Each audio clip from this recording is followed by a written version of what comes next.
ગઈકાલે ઈરાને અમેરિકાને જે રીતે બે ટૂંક શબ્દોમાં ચેતવણી આપી છે તેણે આખી દુનિયામાં ખળભળાટ મચાવી દીધો છે. ઈરાન અત્યારે સ્પષ્ટ કહી રહ્યું છે કે અમેરિકાએ હકીકત સ્વીકારવી પડશે. ઈરાનનો દાવો છે કે સ્ટેટ ઓફ હોર્મુઝ તેમના પર સંપૂર્ણ કબજો છે. જ્યાં સુધી અમેરિકા આ વાતને સ્વીકારતું નથી ત્યાં સુધી કોઈ પણ શાંતિ મંત્રણા શક્ય નથી. આ માત્ર લશ્કરી દબાણ નથી, પરંતુ ઈરાને હવે સીધું અમેરિકાની જનતા સાથે સંપર્ક સાધ્યો છે. ઈરાનનું કહેવું છે કે આ યુદ્ધ જેટલું લાંબુ ખેંચાશે, અમેરિકાની અર્થવ્યવસ્થા એટલી જલ્દી બરબાદી તરફ જશે.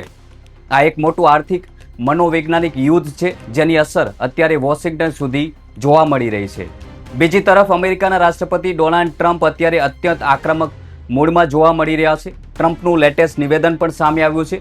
તેમણે કહ્યું છે કે ઈરાન સાથેનો સીઝ ફાયર અત્યારે લાઈફ સપોર્ટ પર સ્થિત છે, એટલે કે શાંતિની સમજૂતી ગમે ત્યારે તૂટી શકે છે અને યુદ્ધ ફરીથી શરૂ થઈ શકે છે. ટ્રમ્પ આડકતરી રીતે ઈરાનને ધમકી આપી રહ્યા છે કે તેઓ ફરીથી હુમલો કરી શકે છે. પરંતુ અહીં સમજવા જેવી વાત એ છે કે ડોનાલ્ડ ટ્રમ્પને અત્યારે કોઈ ગંભીરતાથી લઈ રહ્યું નથી. તેમની પોતાની જનતા અને તેમના જ સેનાના જનરલો ટ્રમ્પને આ યુદ્ધખોર નીતિથી પરેશાન થઈ ગયા છે. આ જ કારણ છે કે અમેરિકામાં અત્યારે આંતરિક વિરોધ પ્રદર્શનો પણ વધી રહ્યા છે. ઈરાનનું ચિત્ર અત્યારે અમેરિકા કરતાં સાવ અલગ જોવા મળી રહ્યું છે. ઈરાનની જનતા અત્યારે પોતાની સરકાર અને સેનાના સમર્થનમાં રસ્તા પર ઉતરી આવ્યા છે, જેની તસવીરો સોશિયલ મીડિયા પર સામે આવી છે. શહેર દર શહેર હજારો લોકો રાત્રે મસાલો અને મોબાઈલની લાઇટો સાથે પ્રદર્શન કરી રહ્યા છે. ઈરાનના સારી શહેરનો એક વિડીયો અત્યારે ખૂબ જ સોશિયલ મીડિયા પર વાયરલ થઈ રહ્યો છે, જે વિડીયો તમે જોઈ શકો છો સ્ક્રીન પર. આ વિડીયોમાં લોકોનો જુસ્સો અને તેમની એકતા સાફ જોવા મળી રહી છે. ઈરાનની સરકારને આ જન સમર્થનથી બહુ મોટું બળ મળી રહ્યું છે.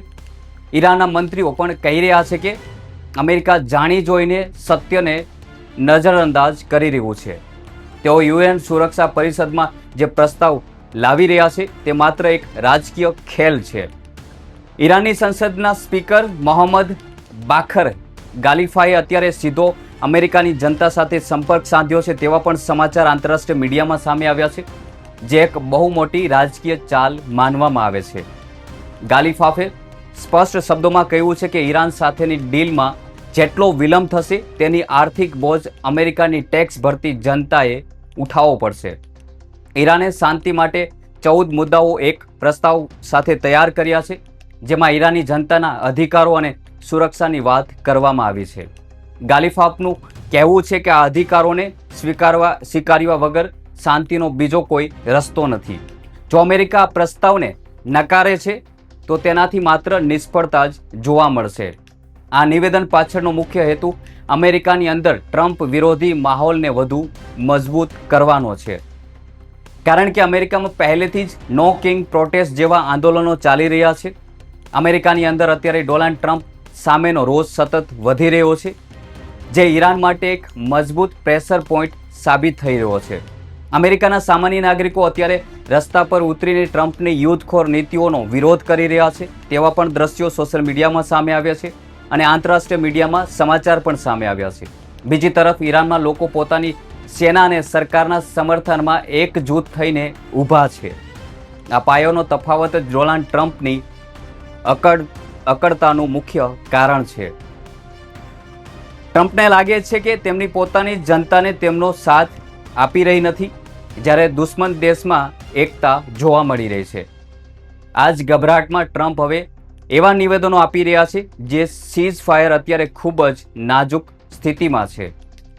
તેઓ ઈરાને અવિશ્વાસુ કહીને દુનિયા સામે બદનામ કરવાની કોશિશ કરી રહ્યા છે, પરંતુ હકીકતમાં તેમની પોતાની રણનીતિ જ અત્યારે નિષ્ફળ જતી હોય તેવું લાગી રહ્યું છે.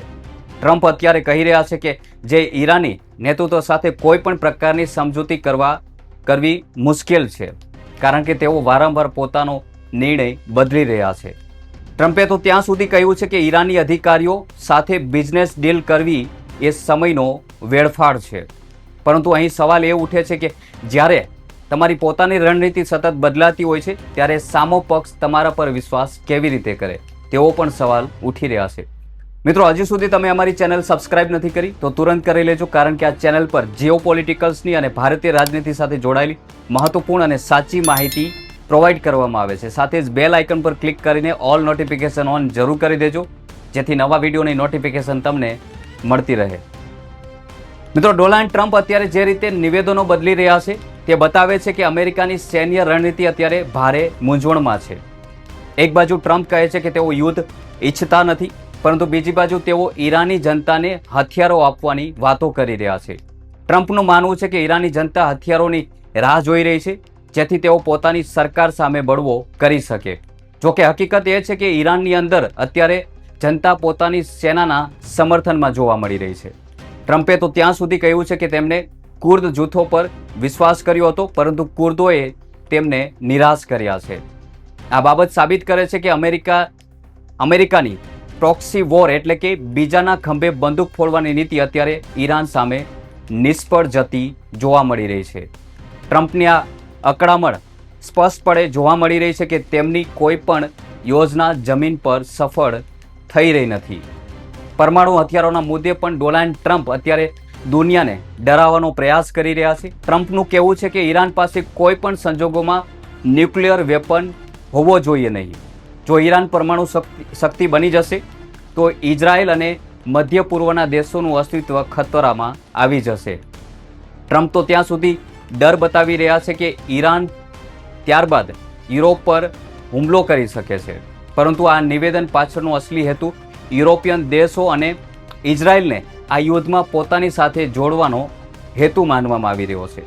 ટ્રમ્પ જાણે છે કે જો અમેરિકા એકલું ઈરાન સાથે લડશે તો તેને મોટું નુકસાન થઈ શકે છે.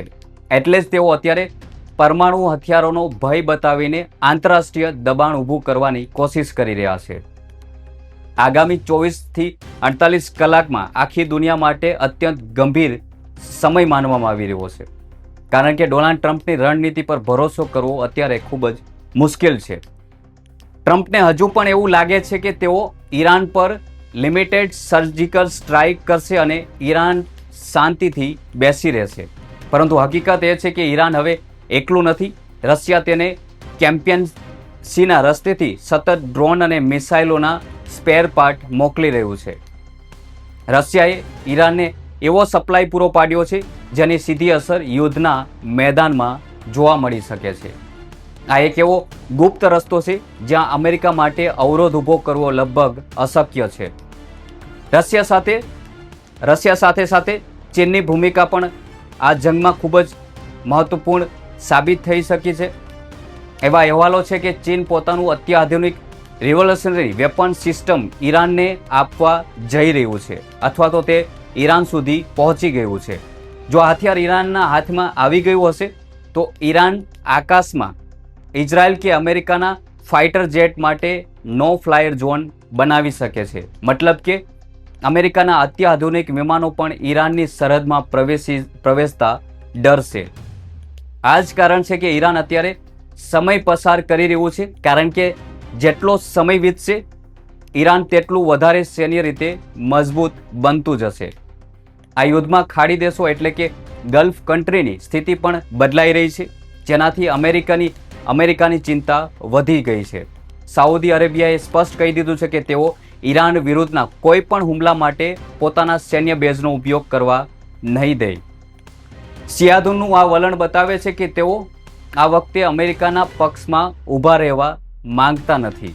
મિત્રો, આ સમગ્ર ઘટના બતાવે છે કે દુનિયા અત્યારે ત્રીજા વિશ્વયુદ્ધના ઉંબરે ઊભી છે.